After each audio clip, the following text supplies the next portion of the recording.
One of the things I think that we are separated from is how you can look at art and then reinterpret it.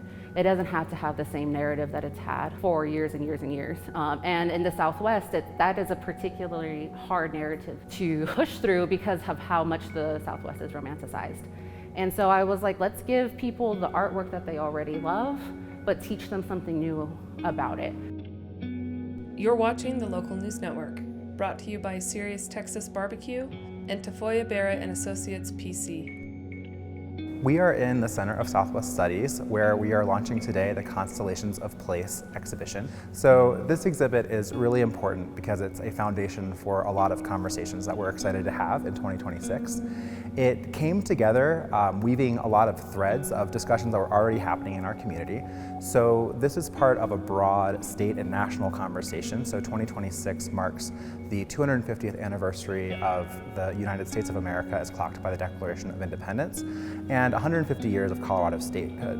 And so a couple years ago, we were approached at Fort Lewis College by some folks at the state and some local community members to think about how we might want to commemorate this important landmark. And so we started thinking, what is right for Fort Lewis College to have this conversation, given our history as a federal Indian boarding school, given our mission as a Native American serving non-tribal institution, what seems like an appropriate fit for us to think about commemorating this important year with conversations about our home. It started by me coming here in the summer of last year, having community circles with community members in the city of Durango, as well as students here on campus, and experiencing the town myself, where basically I was just like, what story hasn't been told here before?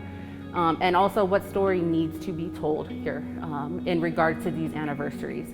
And especially it's important to note that my family are boarding school survivors, and having that history in the back of my mind really made me realize that the conversation that needed to be had was one where people understood the importance of the reverence that boarding schools deserve, the reverence that the history deserves, that it isn't a far distant past, that it's actually something that has impacted us for many generations, and that there's poetry and there's artwork that is out there that speaks to not just the grief that we feel as a people because of that, but also that speaks to the beauty and resilience of that.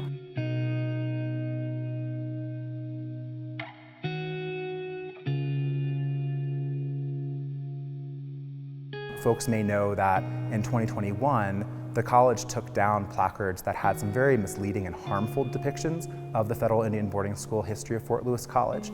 But now there's a process with our Department of Reconciliation and Office of Diversity Affairs and Tribal Advisory Council where they are working on a more transparent, respectful, and true acknowledgement of this history.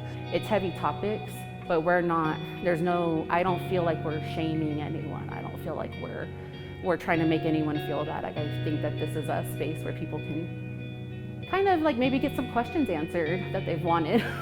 You know, why is Native American different than Indigenous and that kind of thing? We're hoping that people start conversations about this place that are new, that strike curiosity in them. Sometimes these histories and present realities can be difficult or heavy, and it's important to acknowledge that and sit with it. But also, it's important to talk about it. We can't let the heaviness be a deterrent from having important conversations, because if we do that, then we suppress the conversation and we can't move on together to a more unified, respectful future. To learn more, visit swcenter.fortlewis.edu. And for more stories like this, visit durangolocal.news.